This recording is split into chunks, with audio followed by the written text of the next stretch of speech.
Dopo la disastrosa notte di Castelfranco con la città sott'acqua per l'ennesima esondazione dell'Avenale, la conta dei danni si somma alla rabbia dei cittadini colpiti. Il sindaco si difende, un evento imprevedibile. Strade allagate, frane a Marostica, alberi sradicati a Rossano Veneto e Rosà, e proprio Rosà un fulmine ha colpito incendiandola una condotta del gas. Panico tra i residenti. Per l'84% degli spettatori di ring, il candidato di centrodestra alle regionali deve essere leghista. Gli esponenti del Carroccio rilanciano, se necessario, corsa in solitaria sulla spinta di Zaia e degli amministratori locali. Via del Mare, bocciata la mozione dei consiglieri di Forza Italia che chiedeva la concertazione con i comuni e l'associazione di categoria. Durissimo Tosi, atteggiamento ottuso e arrogante. 35enne albanese ricercato per omicidio in Belgio, a terra all'aeroporto di Treviso con la famiglia, diretto a Verona. La polizia lo rintraccia e lo blocca nel capoluogo scarigero.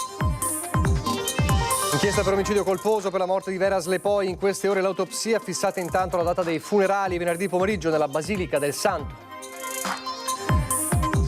Neonata di soli 5 giorni salvata dai chirurghi del San Bortolo grazie alla tecnica mini-invasiva, dimessa dopo 2 giorni ha potuto riabbracciare la sua mamma.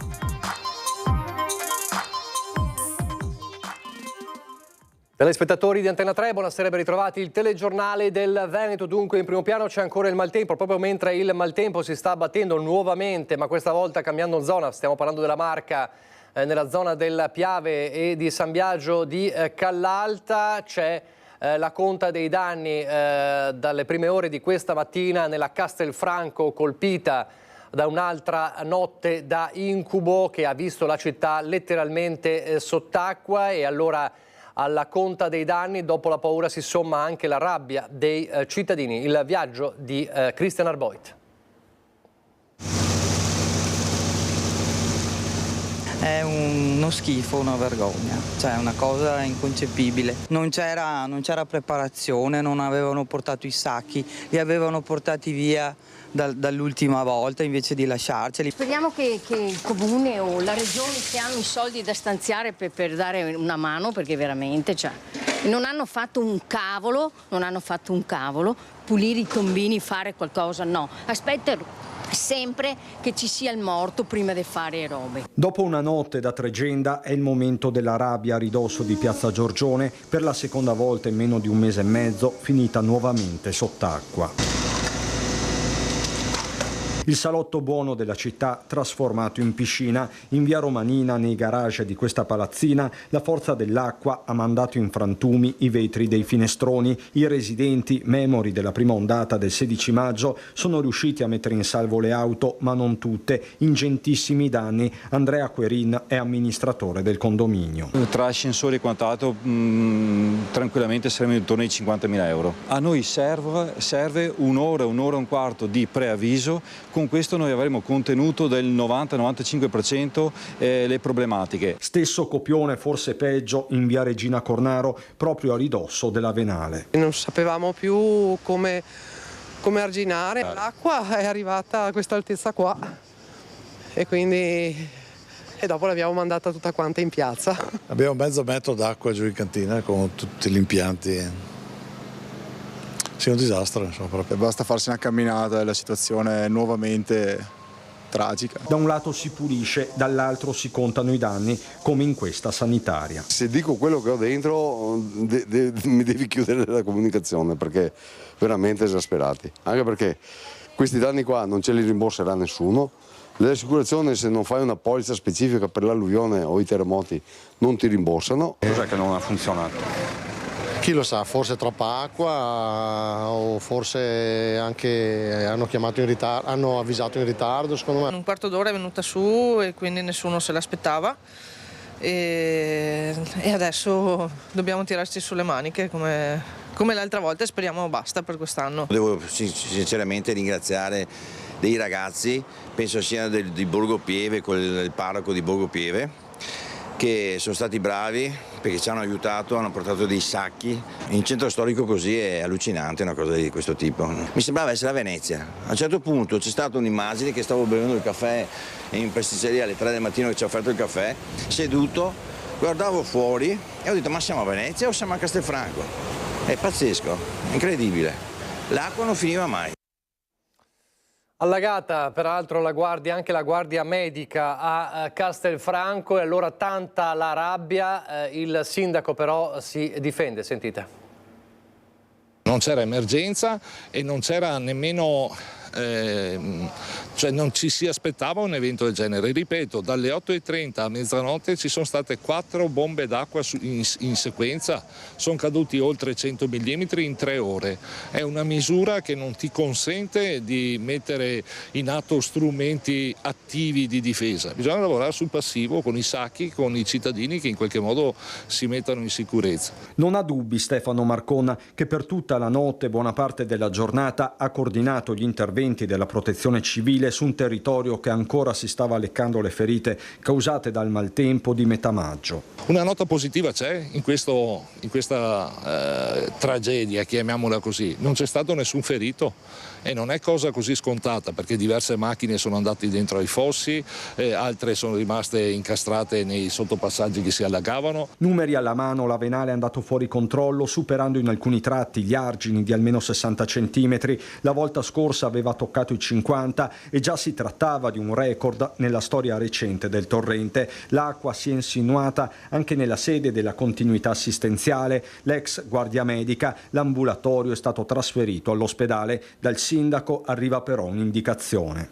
Io invito i cittadini di Castelfranco Veneto a iscriversi al canale Telegram del comune di Castelfranco Veneto, dove abbiamo lanciato i primi allarmi. Nei canali social li abbiamo veicolati, quindi se i cittadini si iscrivono al canale Telegram di Castelfranco Veneto è un modo per poter essere in comunicazione più veloce. Ai castellani l'abbraccio del vescovo di Treviso. La vicinanza a tutti coloro che hanno danni, soprattutto quelli che sono toccati nella casa o sul lavoro, nei campi, nelle proprietà che danno loro sostentamento e vita. Da qui il ruolo della comunità, ma non solo. Monsignor Tomasi fa una riflessione più generale e urgente. Ma tutti insieme dobbiamo dimostrare che vogliamo cambiare anche stili di vita, perché è anche colpa nostra se i fenomeni ci fanno sempre più male e non possiamo far finta di niente. Ci sarebbe veramente bisogno e sarebbe ora di avere anche questa conversione ecologica alla quale ci chiama ormai da anni Papa Francesco.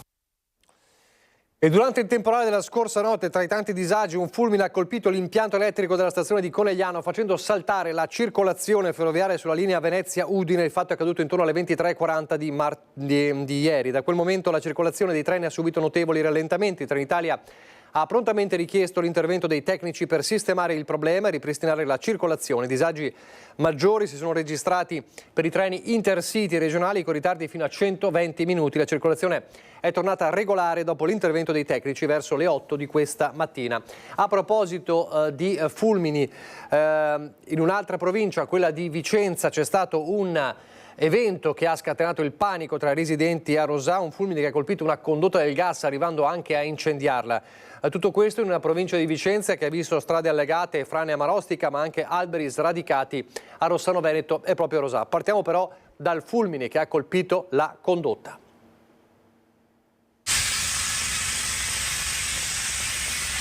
È successo un grosso boato, penso sia un fulmine che è caduto proprio sull'altezza dei contatori del gas.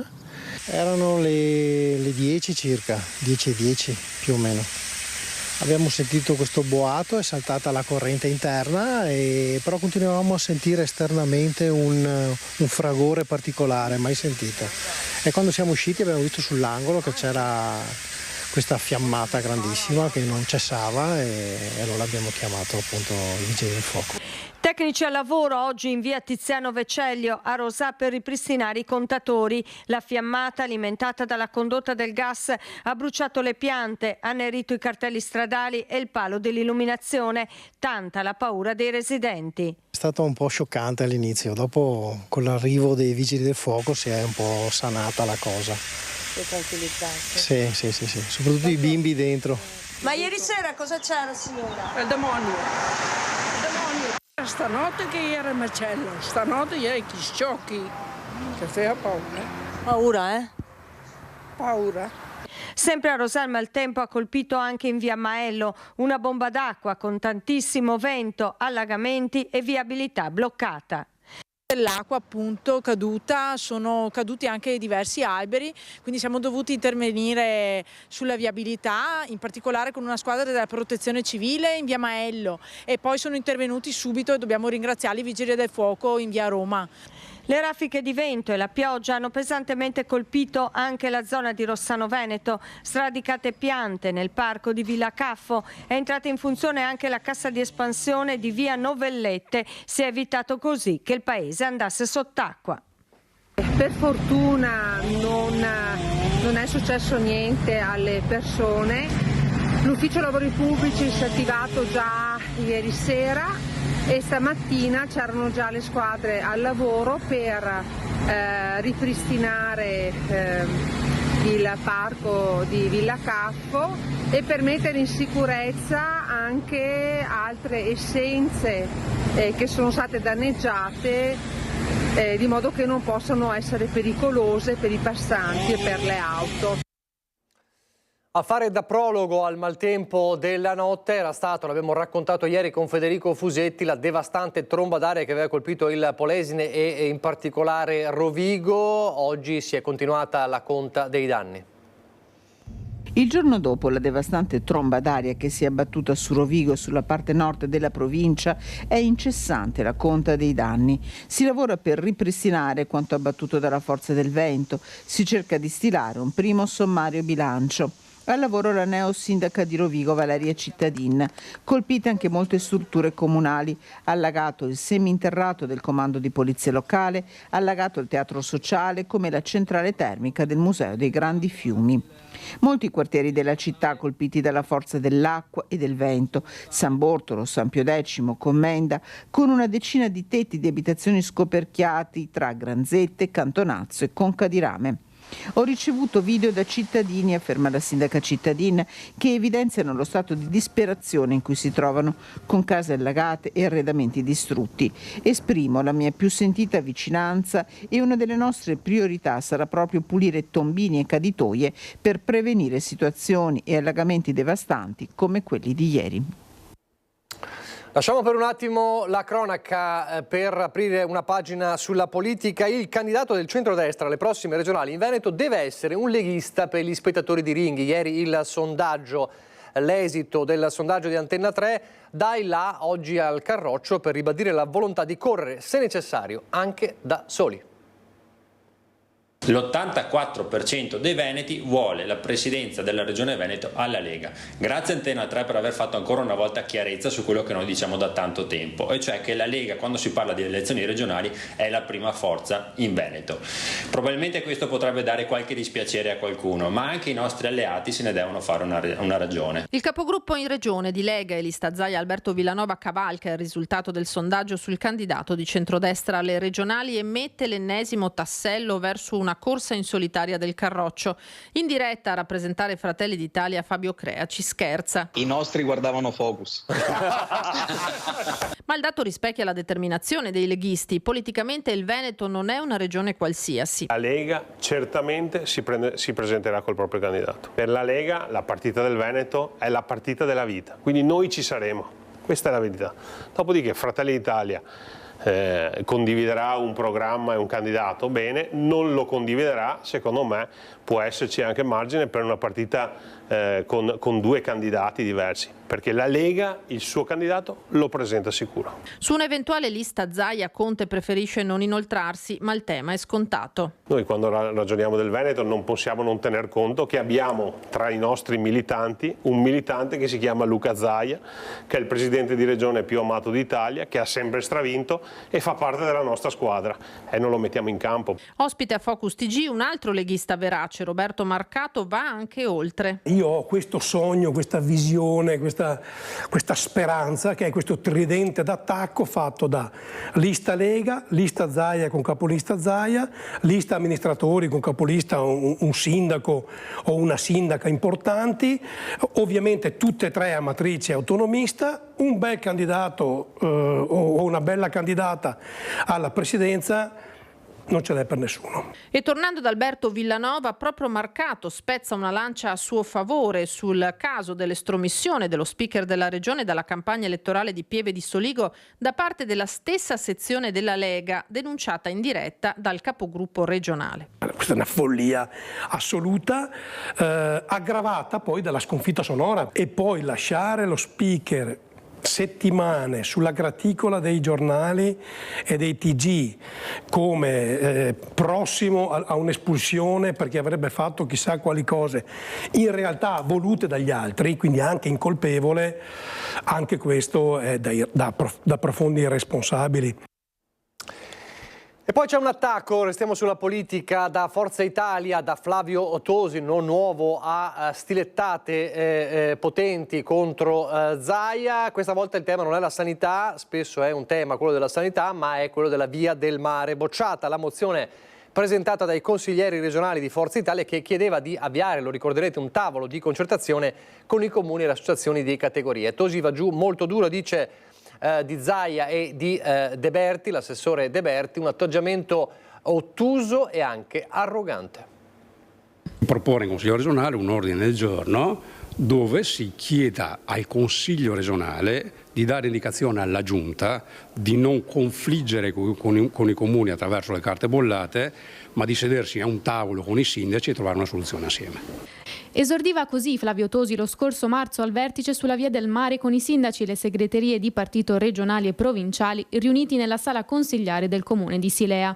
Occasione di confronto organizzato dall'amministrazione per ribadire la compattezza dei cosiddetti sindaci ribelli sul progetto e dove il coordinatore di Forza Italia aveva chiesto che la regione aprisse finalmente un dialogo diretto con tutti i comuni interessati. Sferzata rivolta alla Lega e più direttamente al governatore Luca Zaia e alla vice Elisa De Berti, e su cui l'azzurro torna a rincarare la dose all'indomani della bocciatura della mozione presentata dai consiglieri regionali forzisti, che chiedeva di avviare un tavolo di concertazione con i comuni e le associazioni di categoria interessate dall'infrastruttura.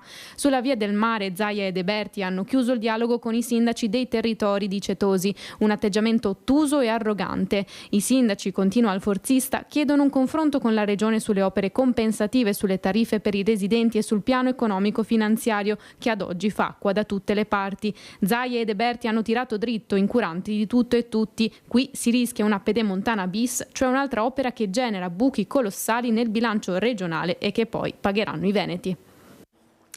Gli scontri interni al centrodestra dunque restano forti. La cronaca di nuovo atterra tranquillamente con la famiglia all'aeroporto Canova di Treviso e poi si dirige a Verona, dove viene però bloccato e arrestato perché su di lui pende un mandato di arresto europeo emesso in Belgio con accuse pesantissime, tra le quali quella di omicidio, vacanza decisamente breve per un 35enne albanese intercettato dagli agenti della squadra mobile Scaligera. L'attività di localizzazione del latitante è stata svolta dal Servizio per la Cooperazione Internazionale di Polizia e ha visto la collaborazione delle squadre mobili di Verona, Treviso e Brescia e degli uffici di polizia della frontiera aerea di Treviso e di Verona. Il ricercato, una volta sbarcato allo scalo di Treviso, si era allontanato a bordo di un'auto che l'attendeva all'esterno dell'aeroporto. Grazie alle immagini delle telecamere e ai sistemi di targa system, l'uomo è stato bloccato dunque a Verona. In queste ore l'autopsia sul corpo di Vera Slepoj. C'è un'inchiesta, come sappiamo, l'abbiamo detto ieri, sulla morte della nota psicologa, un fascicolo per omicidio colposo. Intanto c'è anche la data dei funerali, venerdì pomeriggio nella Basilica del Santo a Padova. C'è la volontà della famiglia di fare luce sulle cause della morte di Vera Slepoj, la psicologa e psicoterapeuta scomparsa improvvisamente nella notte tra il 20 e il 21 giugno scorso nella sua casa di Padova, nell'esposto che ha portato la procura ad aprire un fascicolo per omicidio colposo. Nel pomeriggio ha affidato l'incarico per l'autopsia al professor Raffaele De Caro, che ha iniziato subito le operazioni. Nessun perito di parte è stato nominato invece dalla famiglia di Vera Slepoj. La sua scomparsa improvvisa ha lasciato tutti senza parole, a partire dalle persone che più le volevano bene. 70 anni, la psicologa godeva di ottima salute, si era sottoposto a un piccolo intervento chirurgico nelle settimane precedenti la sua scomparsa. Nessun nome risulta iscritto nella registro degli indagati. Dall'autopsia la famiglia spera di avere risposte ai tanti perché. Non appena arriverà il nulla osta si procederà alla sepoltura di Vera Slepoi. La volontà della famiglia è quella di celebrare i funerali venerdì prossimo alle 15:30 nella Basilica del Santo. Una bella notizia, quella di una bimba di soli 5 giorni che è stata salvata dai chirurghi del San Bortolo di Vicenza. Una storia a lieto fine, quella che arriva dal San Bortolo di Vicenza, dove nei giorni scorsi un'equipe di chirurgia pediatrica ha condotto un delicato intervento su una neonata di appena 5 giorni, venuta alla luce con una massa che occupava quasi il 50% della cavità addominale, tanto da comprimere l'ovaio destro, l'intestino, avendo ormai avvolto completamente il colon e l'appendice. Dopo questa diagnosi abbiamo fatto in modo di organizzare la nascita qui da noi. Nata la bambina l'abbiamo tenuta in osservazione, questa massa che occupava quasi il 50% della cavità addominale della bambina continuava a crescere dando anche delle complicanze, quindi abbiamo deciso di operarla. La particolarità è che l'abbiamo effettuato completamente con chirurgia mini-invasiva.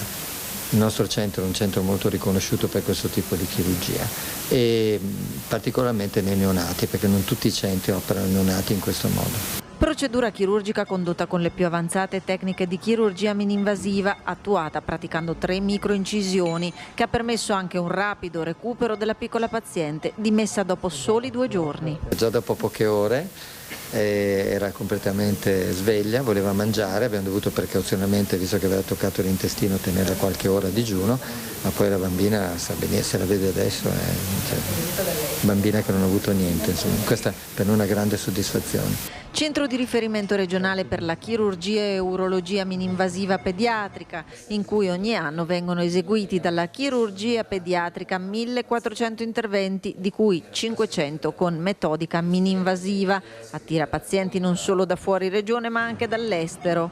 Sicuramente è una testimonianza di grande eccellenza della nostra avuta sanità e può essere anche per racconto la testimonianza di fiducia nei confronti dei genitori. È tutto per questa edizione, grazie per averci seguito. Fra poco il telegiornale di Venezia. Arrivederci.